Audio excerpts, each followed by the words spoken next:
तो दोस्तों कैसे हो आप लोग। मैंने अपने कम्युनिटी बॉक्स में क्वेश्चन दिया था।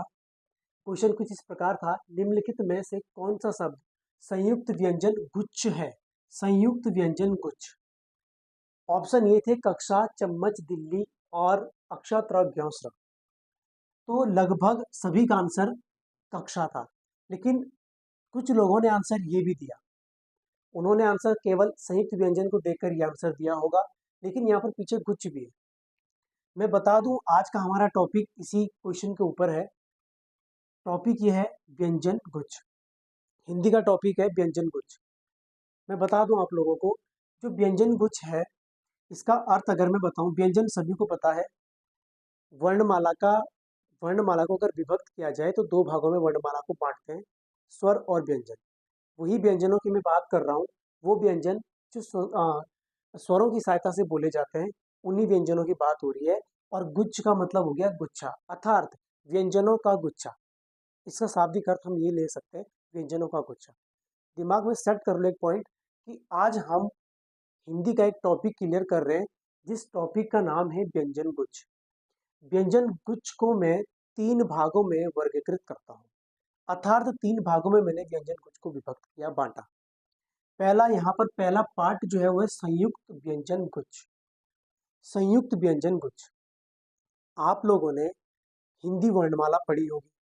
हिंदी वर्णमाला में आप लोगों ने व्यंजन पढ़े होंगे, स्वर भी पढ़े होंगे। व्यंजनों का जब आपने वर्गीकरण किया होगा तो व्यंजनों में कहीं ना कहीं आप लोगों ने जो है संयुक्त व्यंजन भी पढ़ा होगा। अर्थात यहाँ पर संयुक्त व्यंजन के साथ संयुक्त व्यंजन गुच्छ जुड़ा है, गुच्छ जुड़ा है, यहाँ पर गुच्छा जुड़ा है, मतलब व्यंजनों का गुच्छा। यहाँ पर खाली संयुक्त व्यंजन नहीं पूछ रहा हूँ, संयुक्त व्यंजन गुच्छ पूछ रहा है। संयुक्त व्यंजन पूछता तो आपका राइट आंसर था अक्षत्र ज्ञांस्र।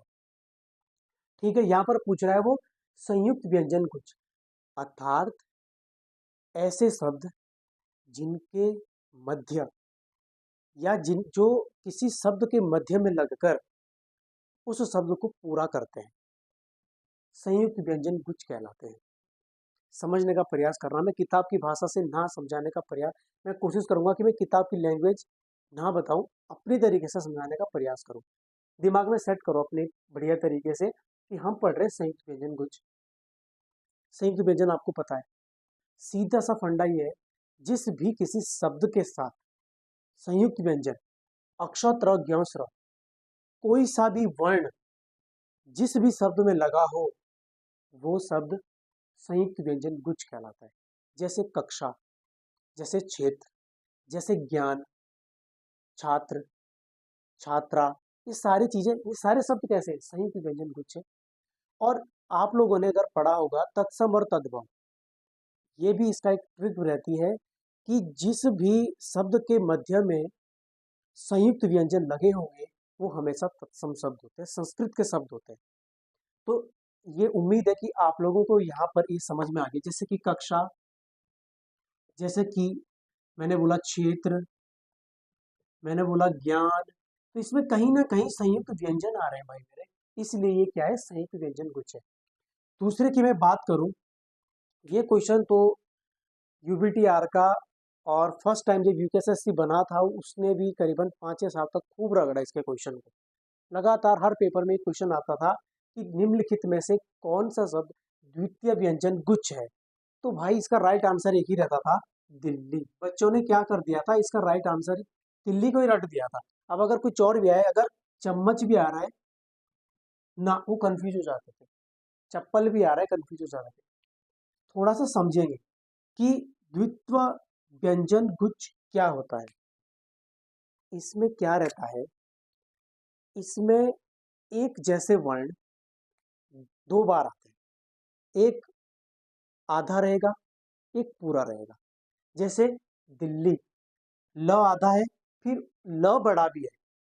चम्मच, च आधा है, सॉरी म आधा है, फिर पूरा म है। ठीक है, और जैसे कि हमारा क्या रहता है, सज्जन, स ज आधा न, फिर पूरा न। समझ आई बात। ऐसे शब्द को द्वितीय व्यंजन कहा जाता है। ठीक है, द्वितीय व्यंजन गुच्छ कहा जाता है। तीसरा यहाँ पर क्या है, जैसे आप लोग देख रहे होंगे, प्रथम अल्पप्राण, अर्थात प्रथम जो होगा जो बीच में जहां से हम पहचान करेंगे वहां पर हमें क्या देखने को मिलेगा कि प्रथम वर्ण जो है वो अल्पप्राण है और दूसरा जो वर्ण होगा वो महाप्राण होगा। आप लोगों ने पढ़ा होगा अल्पप्राण और महाप्राण। ठीक है, प्राणत्व के आधार पर व्यंजनों का वर्गीकरण अर्थात वर्णों का वर्गीकरण, उसमें स्वर भी आते हैं। ठीक है, तो प्राणत्व के आधार पर आपने पढ़ा होगा, आपको बताया भी होगा कि प्राणत्व के आधार पर जो हमारे स्पर्श व्यंजन होते हैं, अंतस्थ व्यंजन होते हैं, अर्थात व्यंजन जो होते हैं उनको भी पढ़ाया होगा, स्वरों को भी पढ़ाया होगा। तो हमारे क्या रहते हैं, अल्प प्राण होता है। जैसे स्पर्श व्यंजन है, स्पर्श व्यंजन का पहला, तीसरा और पांचवा अल्प प्राण रहते हैं। महाप्राण दूसरा और चौथा रहता है। बताओ, जैसे क अल्प प्राण, ख महाप्राण, ठीक है, च अल्प प्राण, छ महाप्राण, ऐसे आपने देखा होगा। तो यहाँ पर ये क्या रहता है कि प्रथम अल्प प्राण और द्वितीय महाप्राण व्यंजन कुछ, जैसे कि हम लोग क्या पढ़ते हैं यहाँ पर, जैसे मैंने आपको दिया मक्खन, म, फिर आधा क, फिर ख, फिर न। तो हमें पता चला कि जो मक्खन हमने लिखा, ये जो मक्खन है, ये मक्खन, ये दोनों सेम है, लेकिन पहला जो है वो अल्प प्राण है और दूसरा जो है वो महाप्राण है। ठीक है, ऐसे ही मैं अगर एक शब्द ले लूं, क्या, उद्धार, उ फिर आधा द, जैसे मैंने ये लगाया